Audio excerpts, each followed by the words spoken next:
Hello friends, welcome to online information hub. इस video में हम बात करने वाले हैं कंप्यूटर से रिलेटेड कुछ सवाल यहाँ पे मैं डिस्कस करने वाला हूँ आप लोग के बीच। ठीक है, तो वीडियो को लास्ट तक देखिएगा। वीडियो पसंद आता है तो लाइक और शेयर कीजिएगा। अगर आप हमारे चैनल में पहली बार आए हैं तो चैनल को सब्सक्राइब करना ना भूलें और साथ ही बेल आइकन को प्रेस करें ताकि आने वाले जितने वीडियो हैं आपको डायरेक्ट आपके मोबाइल पे मिल सके। ठीक है, तो वीडियो शुरू करने से पहले मैं कुछ बातें आपसे बोल देना चाहता हूँ कि अब किसी भी प्रकार के ऑनलाइन काम कराए घर बैठे और पाए सॉफ्ट कॉपी अपने मोबाइल पर। जी हाँ, अब किसी भी प्रकार के ऑनलाइन काम कराने के लिए आपको किसी कैफे या कंप्यूटर सेंटर के पास जाने की जरूरत नहीं है। आप घर बैठे अपना जो ऑनलाइन वर्क है करा सकते हैं। अगर ऑनलाइन वर्क आप खुद में करने में एलिजिबल हैं तो ये तो बहुत अच्छी बात है। अगर नहीं कर सकते तो आप मुझे कांटेक्ट कर सकते हैं इस कांटेक्ट नंबर पे और अपना ऑनलाइन फॉर्म घर बैठे करा सकते हैं। ठीक है, इसके लिए क्या करना होगा, आप जिसका ऑनलाइन कराना चाहते हैं, जो ऑनलाइन वर्क कराना चाहते हैं और उसका जो ऑफिशियल चार्ज होगा और यहाँ पे वर्किंग जो चार्ज होगा, दोनों को ऐड करके फोन पे गूगल पे करना होगा और इस तरह से आप घर बैठे ऑनलाइन फॉर्म फिलअप करा सकते हैं। ऑनलाइन फॉर्म फिलअप कराने के लिए जो ऑनलाइन आप कराना चाहते हैं उससे जो रिलेटेड डॉक्यूमेंट्स होगा, दस्तावेज होगा, जो रिक्वायर्ड होगा, आप मुझे सेंड कीजिएगा और मैं फिर उसका ऑनलाइन करके आपको सॉफ्ट कॉपी आपके मोबाइल पर सेंड कर दूंगा। तो इस वीडियो का टॉपिक है कंप्यूटर, यानी कंप्यूटर से रिलेटेड कोई क्वेश्चन आप लोग के बीच डिस्कस करने वाला हूं। ठीक है, तो चलिए वीडियो को शुरू करते हैं और डिस्कस करते हैं कंप्यूटर से रिलेटेड क्वेश्चन। तो आज का पहला सवाल है कंप्यूटर का कि बाइनरी कोड में संख्या 7 लिखी जाती है। कहने का मतलब यह है कि बाइनरी कोड में संख्या 7 कैसे लिखी जाती है। तो इसका सही आंसर हो जाएगा ऑप्शन नंबर बी वाला, यानी कि 111। ठीक है, बाइनरी कोड में जब 7 को लिखते हैं तो कैसे लिखते हैं, 111 के रूप में लिखते हैं। ठीक है, तो आपको याद रख लेना इस चीज को, ये एग्जाम के लिए बहुत ही ज्यादा इंपॉर्टेंट है। ठीक है, अगला क्वेश्चन यहाँ पे है कि डॉट मैट्रिक्स किसका एक प्रकार है।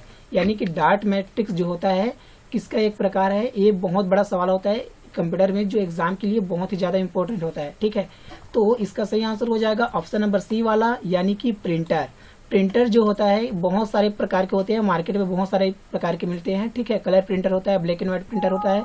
ठीक है, इसी तरह से डॉट मैट्रिक्स प्रिंटर भी होता है। ठीक है, तो इसका सही आंसर हो जाएगा ऑप्शन नंबर सी वाला, यानी कि प्रिंटर।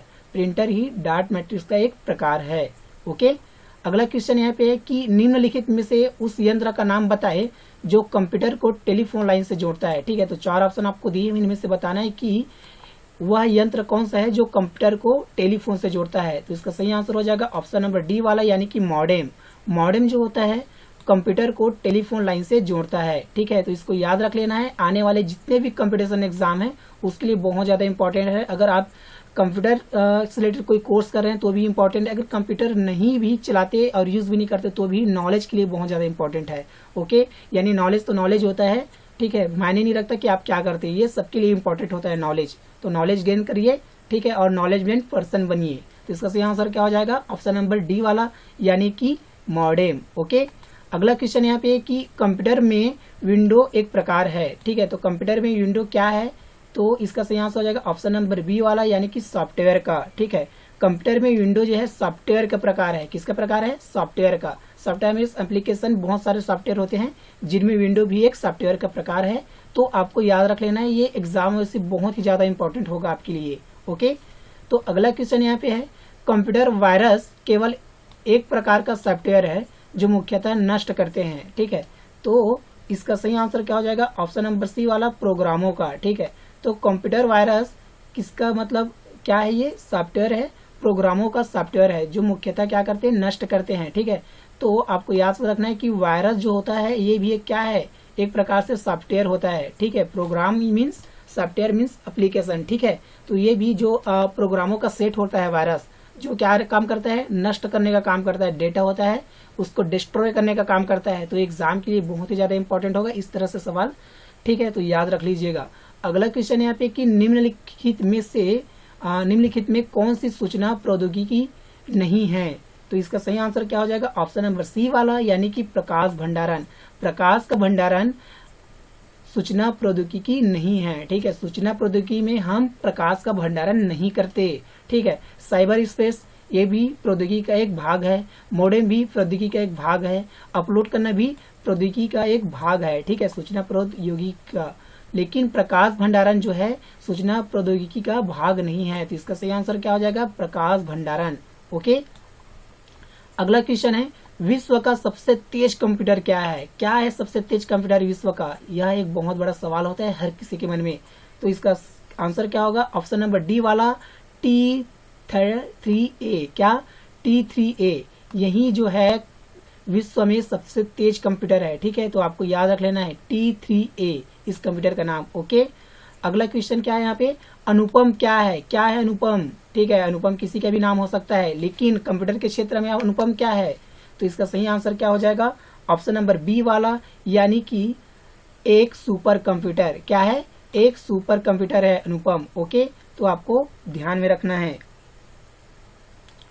अगला क्वेश्चन है, भारत में विकसित परम सुपर कंप्यूटर का विकास किस संस्था ने किया?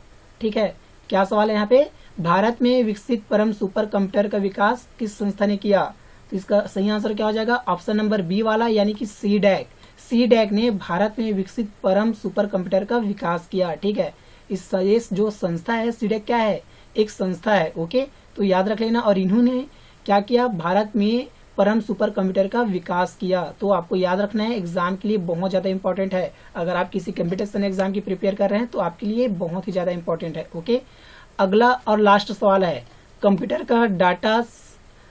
डाटा का सबसे छोटी इकाई क्या है? यहाँ पे क्वेश्चन क्या है? कंप्यूटर डाटा का सबसे छोटी इकाई है, यानी कि क्या है? तो इसका सही आंसर क्या हो जाएगा? ऑप्शन नंबर बी वाला, बीट। बीट जो होती है कंप्यूटर डाटा का सबसे छोटी इकाई होती है। ठीक है, तो फ्रेंड्स आज की वीडियो में बस इतना ही। अगर आपको वीडियो पसंद आता है तो लाइक और शेयर कीजिएगा, और दोस्तों को बोलिएगा कि चैनल को सब्सक्राइब करें और खुद सब्सक्राइब करें, और साथ ही बेल आइकन को प्रेस करें, ताकि आने वाले जितने भी वीडियो है, ठीक है, हमारे चैनल पे आपको डायरेक्ट आपके मोबाइल पे मिल सके। हमारे चैनल में बहुत सारे वेरियस टाइप की वीडियो बनाते हैं, जैसे कि इंटरटेनमेंट हो गया, इन्फॉर्मेशन हो गया। ओके, और बहुत सारी वीडियो यहाँ पे बनाते हैं जो शेयर करते हैं आप लोग के बीच। ठीक है, तो यहाँ पे पर्टिकुलर किसी एक फील्ड में यानी एजुकेशन या इन्फॉर्मेशन फील्ड में नहीं बनाया था, बल्कि यहाँ पे वेरियस टाइप की वीडियो यहाँ पे शेयर किए जाते हैं, विभिन्न प्रकार के वीडियो शेयर किए जाते हैं, जो आपके लाइफ के लिए, आपके करियर के लिए, आपके नॉलेज के लिए बहुत ही ज्यादा बेनिफिशियल होता है। इसलिए चैनल को सब्सक्राइब कर लीजिएगा, ताकि आने वाले वीडियो जितने हैं आपको मोबाइल पे मिल सके। तो आज का इतना ही।